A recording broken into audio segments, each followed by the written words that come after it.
What's going on, everybody? It's your boy C-Zar, and we are talking about ZBCN Zebec today. It is the 11th of September, and here we are sitting at about $0.00422 right now, 2 hours and 50 minutes left in the day. It is the 11th of September, and today we do remember those brave men and women who gave their lives protecting their community members, the innocent lives that were taken 24 years ago on this day in 2001. Again, I don't know what to say. I'm not normally the type of person to make remarks about this stuff, but I feel compelled to. I just I feel like it's not any other day, so I need to say something. I don't need to, but I want to. It's like it's a requirement before we get started. I can't tell you how many times I've remade this video just because I don't know what words to use, but I don't know if that matters.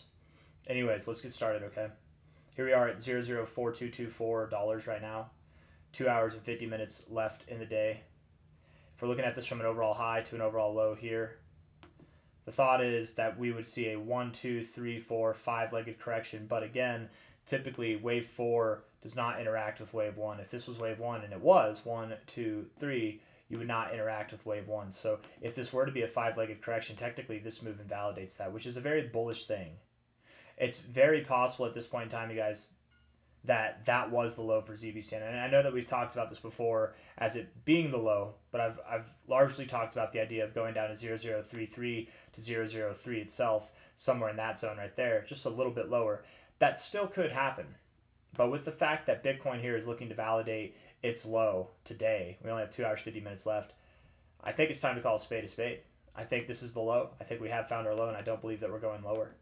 Now, with that being said, maybe we go lower from here and then we come back up. But I do expect that as of now, the low is in and that we are moving higher. We've hinted at the idea that the low is in. Originally back here, this was an area that we considered was 0035, but that was kind of the top area of the overall zone that we were looking for. So just looking at the reaction that we've had and how everything's gone so far, I would have thought that we would go lower, especially with the stay here Tuesday looking the way that it did. But man, we had a very bearish candle there that did not get any continuation, not yesterday and not today. It's making me think that we move higher. Let's look at the short-term stuff, and then we'll come back out to the long-term stuff, okay? Let's see here.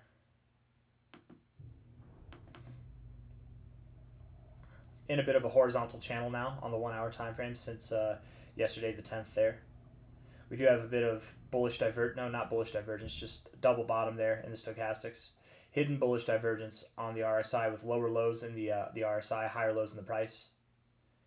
Same thing in the MACD, we do have hidden bullish divergence. We're actually at an area to bounce as well. All these indicators look good, and then they make me think that we continue higher. The stochastics are a dead giveaway that we've got higher to go right now. So going into the end of the day and going into tomorrow, I would expect that we grow from here, furthering the idea that we have found the low. Because if we break out of this zone, you guys, if we're building from here, I mean, it's very, very likely that that's the low. If we really take out this area that we're in right now, not just as resistance, but like we break through it and we go up to about 005, 0052, it's pretty obvious at that point, I think, that the low is in.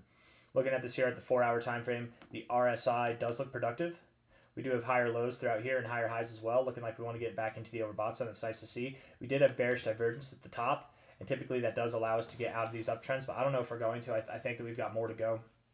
The stochastics look bullish, and the MACD looks bullish. We're crossing red here, but it's barely red right now. I mean, just because you cross red doesn't mean you have to move down. You can absolutely keep moving up. Just like here you cross green or here you cross green, you can still cross lower and move lower. Overall, every single indicator here looks very bullish, and the price action itself looks bullish. You've got this kind of W shape with this weird consolidation here, I must admit. It's almost like a diamond top, but I would expect that we break out of this to the upside. With that being said, and using this all-time high to relative low back on July 6th there, yeah. The fact that we found support at this 382, I would think that the next target area to consider would be new all-time highs. Here we are at the 786, 886 finding resistance. You pulled all the way back to your 382 for support. Whenever you move up higher, perhaps you find a little bit of turbulence here or there along the way, but you really should see this movement grow at a steady pace and then a very fast pace to new all-time highs. You're going to be steady, slow but sure, until you get to these highs. And then once you break above these highs, however long that takes, maybe it's by the end of this month, maybe it's by the end of next week, however long it takes there to get to that level. Once you get above there, you're really going to pick up the velocity, and you're going to see this thing skyrocket to new all-time highs. I really wouldn't be surprised in the least if by the end of this month we were at new all-time highs, and going into October we were as high as 3 cents to 4.5 cents by the end of October. Certainly expecting higher prices than that by the end of the year.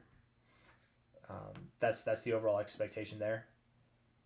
It's very possible that we see anything from 6 to 8 cents by the end of October. If not by the end of October, then sometime by the end of the year for sure. And I would genuinely believe that we see prices all the way up at 14 to 17 cents by the end of this year. You're at less than half a cent now. So a lot of growth to go in a very short amount of time. I don't really have anything else that I want to say. I think I've said it all, so I'm just going to end it there. If you guys like the video, hit the like button, subscribe if you want to see more content like this. You did bounce off the oversold zone. That right there, just again, as time is going on, it's very, very validating to the idea that this is the low, and I really think that is the low right there as of now. I'd be very surprised if we move down, but if we were to move down, with how convincing Bitcoin's being, with how convincing ZBCN's being, and how robust we've just held up at these levels of weakness, the only way that I could see us moving down would be some kind of flash crash. And if we get a flash crash, which is very common, when Bitcoin's finding its low, it's very common to get a flash crash. I mean, we've seen it happen before. You get a flash crash, it'll be quick, and it'll be over just as soon as it happens. So even if it does happen, boo-hoo, you might have to sit through some red, but it'll be over in a very short amount of time. So all in all, I'm expecting that we move up. I don't expect that we go lower. Daily stochastics look bullish. The MACD just crossed green, which is more significant than either of the other time frames that we've looked at. You do have bullish divergence on your MACD, and you bounce right off the oversold zone on the RSI, breaking out of your downtrend here. Everything's shaping up to be very bullish, and I would expect that between now and the end of this week, you probably see some sizable increase to the upside here. I've got nothing else. You guys hit the like button, subscribe, give your family hugs, tell them that you love them. I'll see you on the next one, okay? Take care. Bye-bye.